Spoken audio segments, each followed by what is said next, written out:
मैं ज्योतिष शोधकर्ता रमेश नंदवाना एस्ट्रो आइडियाज में आपका स्वागत करता हूँ। प्रिय दर्शकों, आज मैं जिस विषय की तरफ आपका ध्यान आकर्षित करना चाहता हूँ वो अपने आप में बिल्कुल एकदम नया है। आज दिन तक ज्योतिष में 3 लगन माने जाते रहे हैं। पहला जन्म लगन, दूसरा सूर्य लगन, तीसरा चंद्र लगन। आज मैं एक चौथे लगन की और बात कर रहा हूँ, वो है बोलते नाम का लगन। बोलता नाम भी भाग्य का निर्माता होता है। वो भी जीवन में अपने कुछ विशेष परिणाम देता है। उसको देखने का तरीका कुछ अलग ही होता है। जैसे कि उदाहरण के लिए मैं यहाँ भगवान श्री कृष्ण की कुंडली की तरफ ध्यान आकर्षित करूँगा। उनका वृष लगन है और राशि भी वृषी है, लेकिन उनका बोलता नाम क पे होने से मिथुन राशि होती है।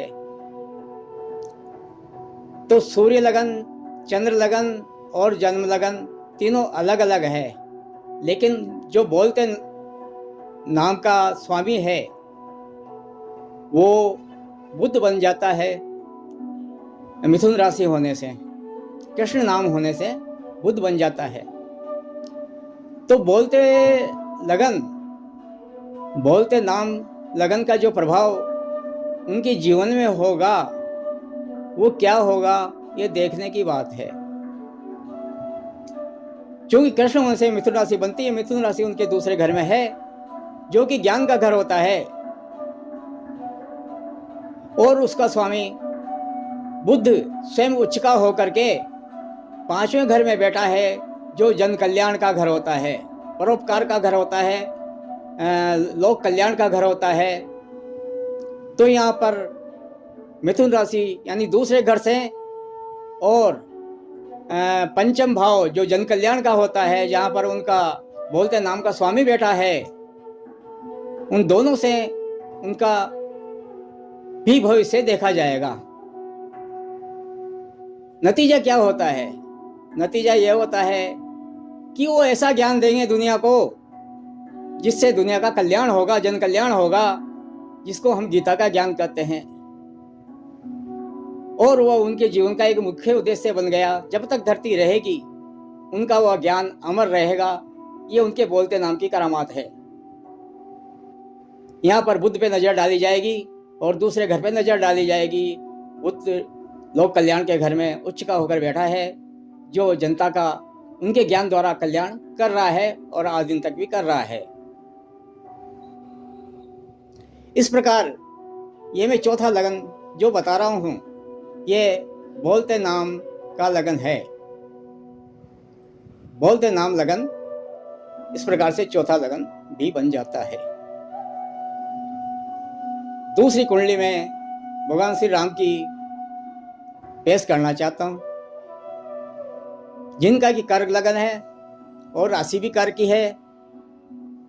तो उनके भी जन्म राशि और चंद्र लगन, सूर्य लगन और लगन सब अलग हैं, लेकिन बोलते नाम का स्वामी तुला राशि का बनता है शुक्र। तो बोलते नाम का जो लगन है वो तुला लगन बन जाता है। अब यहाँ देखेंगे कि तुला लगन का मालिक कहाँ बैठा है। तुला लगन सुख भाव में है, जो कि साम्राज्य, जमीन जायदाद इत्यादि और जनता का मत इत्यादि को इंगित करती है। और शुक्र बैठा है भाग्य के घर में उच्च का होकर के, जो लाभ का मालिक भी है। तो उनके जीवन में एक ऐसा कोऑपरेशन रहेगा, एक ऐसा सहयोगी पैदा होगा। भाग्य को सहयोग का घर भी कहते हैं, जो कि उनके लिए बहुत लाभान्वित होगा। यहाँ पर हनुमान का साथ उनके जीवन की एक बहुत बड़ी विशेषता रही है। जिनसे उन्होंने कदम कदम पे सहयोग प्राप्त किया है और अपने जीवन को सफल बनाया है। तो एक सहयोग के द्वारा उनके जीवन का सर्वांगीण विकास होना, ये उनके नाम की करामात है। और यही बोलते नाम का स्वामी जो शुक्र बनता है राम के हिसाब से, वो उनके जीवन में एक विशेष फल प्रदान करता है। इसी प्रकार से आगे मैं एक और कुंडली पेश करना चाहता हूं, जो रामकृष्ण परमहंस की कुंडली है। रामकृष्ण परमहंस का जन्म लगन कुंभ था। कुंभ जन्म लगन है, कुंभी जन्म राशि है। इस प्रकार से जन्म लगन, सूर्य लगन और चंद्र लगन सब अलग अलग हो गए। लेकिन बोलते नाम का स्वामी शुक्र बनता है रामकृष्ण नाम होने से, जो कि दूसरे घर में उच्च राशि का होकर वे बैठा है। और ये एक विशेष परिणाम की तरफ इशारा करता है। जब शुक्र दूसरे घर में उच्च राशि का होकर बैठा है, दूसरा घर देखने का होता है, ज्ञान का होता है, बातचीत का होता है। यहाँ शुक्र भाग्य का स्वामी है, यानी ईश्वर का स्वामी। ईश्वर भी शुक्र होने से देवी का प्रतीक बनता है। तो देवी के दर्शन का संबंध दूसरे घर में शुक्र होने से उनके बन जाता है। देवी के दर्शन होना उनके एक विशेष योग उनके बोलते नाम से बन जाता है। और दर्शन का घर यानी दूसरा घर बातचीत का भी होता है। वो देवी से बात भी करेंगे और वो देवी एक उच्च कोटि की देवी होगी शुक्र उच्च राशि का होने से। ये उनके बोलते नाम का असर होता है। तो बोलते नाम के स्वामी को भी जन्म लगन में देखा जाएगा, वो कहाँ बैठा है, किस ग्रह का स्वामी है, ये भी देखा जाएगा। ये भी एक भविष्य का निर्माण करता है। ये सब जानते हैं कि रामकृष्ण परमहंस देवी माँ काली से प्रत्यक्ष बात किया करते थे और प्रत्यक्ष दर्शन करते थे। 3 लगन मैंने पेश कर दिए हैं। एक चौथा लगन जो वर्तमान का है, सभी जानते हैं, वो माननीय प्रधानमंत्री जी नरेंद्र जी मोदी का लगन है, जन्म लगन वृश्चिक लगन। उनके जन्म लगन का स्वामी मंगल बनता है, जो अपने घर में स्वराशित होकर जन्म लगन में ही बैठा है। तो जन्म लगन का स्वामी भी जन्म लगन में ही है। चंद्र लगन का स्वामी भी वृश्चिक राशि होने से मंगल ही बनता है, वो भी जन्म लगन में ही है। और बोलते नाम का स्वामी भी न पर होने से, नरेंद्र होने से, वो भी जन्म लगन में ही बैठा है और वो भी स्वराशि का होकर बैठा है। तो ये किस बात की तरफ इशारा करते हैं? बोलते नाम का स्वामी किस बात की तरफ इशारा करता है?